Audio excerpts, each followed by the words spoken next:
Hello friends, कैसे हैं आप लोग। उम्मीद है फिट हैं, लाइफ एंजॉय कर रहे हैं। फ्रेंड्स, आज डिटेल से वीडियो शेयर करेंगे लॉन ग्रास के अबाउट कि आपने इसको कैसे लश ग्रीन करना है, कैसे इसकी जो लुक है, इसकी जो फील है वो कारपेट की तरह होनी चाहिए। अब ये जो वैरायटी आपको नज़र आ रही है ये है फाइन ढाका। इसको चाइना ग्रास भी कहते हैं, इसको बहुत सारे लोग सियालकोटी ग्रास भी कहते हैं। और ये सबसे सस्ता भी है, सबसे लो मेंटेनेंस भी है और ये फिज़िकली बहुत प्यारा भी लगता है।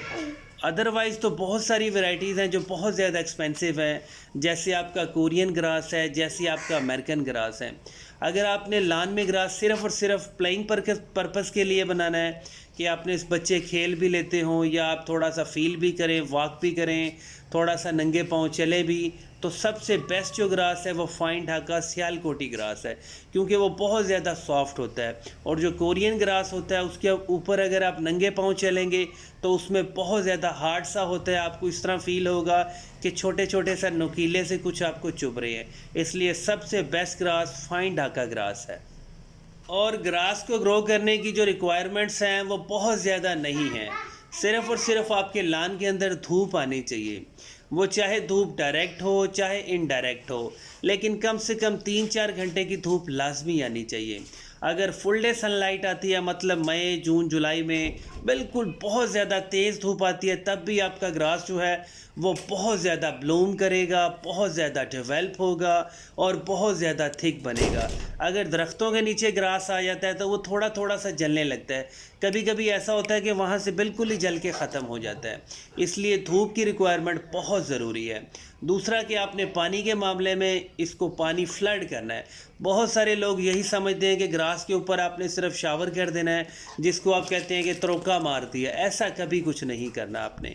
ग्रास को हमेशा पानी फ्लड करना है, मतलब सेंटर में पाइप को छोड़ दें, पानी ऑन करें, आहिस्ता आहिस्ता पानी अब्जॉर्ब होगा लॉन में। थोड़ी सी देर बाद पानी थोड़ा सा खड़ा हो जाएगा।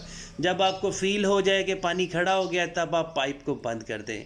वो जो जितना भी पानी होगा वो आहिस्ता आहिस्ता अब्जॉर्ब होगा, रूट्स तक जाएगा और आपके ग्रास की जो रिक्वायरमेंट्स हैं वो पूरी हो जाएंगी। कहीं कहीं आपको फील हो रहा है कि हमारा ग्रास दब खड़ब्बा सा है, मतलब कहीं पे है कहीं पे नहीं है। ये इस वजह से है कि ऊपर कंस्ट्रक्शन का काम हो रहा था, कहीं पे ईंटें रखती थी, कहीं पे थोड़ी बजरी भी पड़ी हुई थी। अब इसकी हमने सारी सफाई कर दी, अब इसके अंदर सिर्फ़ और सिर्फ ग्रास है और जहाँ पे भी ग्रास है वो बहुत ज़्यादा थिक है। इसकी 3-4 इंपॉर्टेंट टिप्स होती है। ग्रास को यूरिया पसंद है और कभी भी इसको मई जून जुलाई में यूरिया नहीं देना।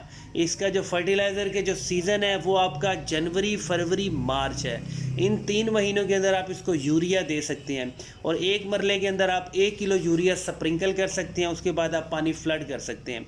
अगर आपने ज़्यादा खर्चा करना है तो आप 1 किलो के अंदर आधा किलो वो जो आपका डीएपी होता है वो भी यूज़ कर सकते हैं। और अगर आपके लॉन में बहुत सारी जड़ी बूटियाँ हैं उनके ऊपर आप स्प्रे तो कर सकते हैं, लेकिन उसका जो सबसे अच्छा तरीका होता है वो यही होता है कि पहले आप रात के वक्त आप पानी को फ्लड करें। रूट्स बहुत ज़्यादा सॉफ्ट हो जाती है जड़ी बूटियों की, फिर आप एक एक जड़ी बूटी को रूट्स के समेत आपने खींचना है। और ग्रास को जब भी पानी दें रात के वक्त पानी फ्लड किया करें।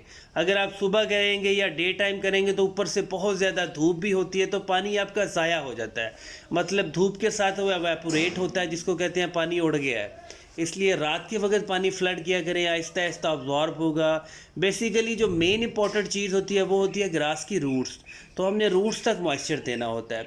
अब ये काफ़ी सारा ग्रास जो है वो क्यारी तक चला गया था, उसको हमने उसकी रूट्स के समेत निकाल के वहाँ पे उसको शिफ्ट कर दिया है जहाँ पे नहीं था ग्रास। अब ये आहिस्ता आहिस्ता मैक्सिमम 30 डेज़ तक यहाँ पे भी ये पुशी हो जाएगा।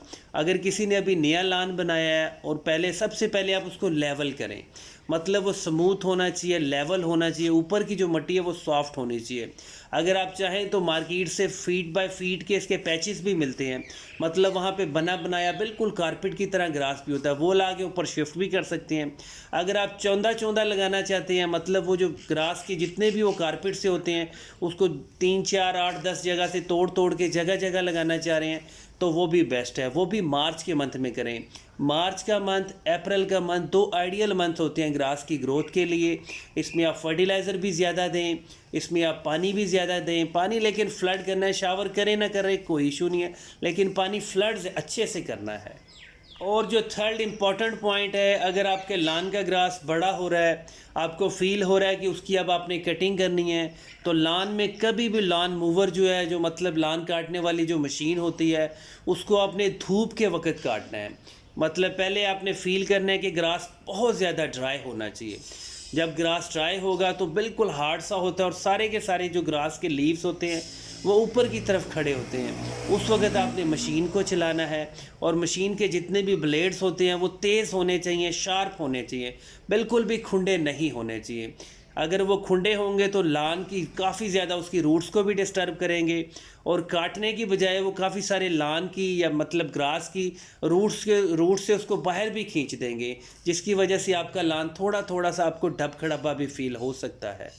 अगर आप बहुत सस्ता फर्टिलाइज़र यूज़ करना चाह रहे हैं तो बहुत ही पुरानी गली सड़ी गोबर की खाद यूज़ कर सकते हैं। अब थोड़ा सा इशू ये आता है कि जब आप खाद यूज़ करते हैं गोबर वाली, वो यूज़ तो कर लेते हैं, उससे फ़ायदे भी बहुत होते हैं, लेकिन आपको पता है उसके अंदर जड़ी बूटियों के बीज भी बहुत होते हैं। उसकी वजह से और बहुत सारी जड़ी बूटियाँ आ जाती हैं, उनको आप एक एक करके रिमूव भी कर सकते हैं। लेकिन हमारा जो टोटका वो ये है कि आप 1-2 गट्टू खाद के भर के लाएँ, उसको किसी ऐसी जगह दबा दें, ऊपर उसको मट्टी फिल कर दें। जितने भी जो बीज होंगे, सीड्स होंगे, वो जर्मिनेट हो जाएंगे। बाद में उस खाद को 20 दिन 25 दिन के बाद वहाँ से निकालें, उसको हाथ से थोड़ा मैश करें और ग्रास के ऊपर स्प्रिंकल कर दें। और मार्केट में बहुत सारे फर्टिलाइज़र बनाए जाते हैं स्पेशल ग्रास के लिए, बिल्कुल भी यूज़ मत करें। एक तो वो बहुत ज़्यादा एक्सपेंसिव होते हैं और उनका फ़ायदा भी कोई नहीं होता। इसको सिर्फ़ और सिर्फ गली सड़ी गोबर की खाद दे सकते हैं, थोड़ा सा यूरिया दे दें, थोड़ा सा आप DAP दे दें, तो आपका जितना भी लान है, जितना भी लान का ग्रास है, वो बिल्कुल फिट होगा, ज़बरदस्त ब्लूम करेगा। वहाँ पे धूप ज़रूर आनी चाहिए, चाहे वो 2 घंटे की डायरेक्ट हो या 4 घंटे की इनडायरेक्ट हो। धूप के बगैर आपका ग्रास कभी भी ग्रो नहीं करेगा। अगर धूप के बगैर वाला ग्रास चाहिए तो आप वहाँ पे अमेरिकन ग्रास ग्रो करें। उसको धूप लगे ना लगे वो अच्छे से सरवाइव करता है, लेकिन वो बहुत ज़्यादा हार्ड होता है। जब आप चलेंगे तो आपको फ़ील होगा कि वो पाँव में कुछ चीज़ चुभ रही है। सबसे बेस्ट ग्रास, सबसे सस्ता ग्रास और सबसे low maintenance grass fine Dhaka China grass, ये वाला बेस्ट है, इसको ग्रो कर लिया करें। Thank you.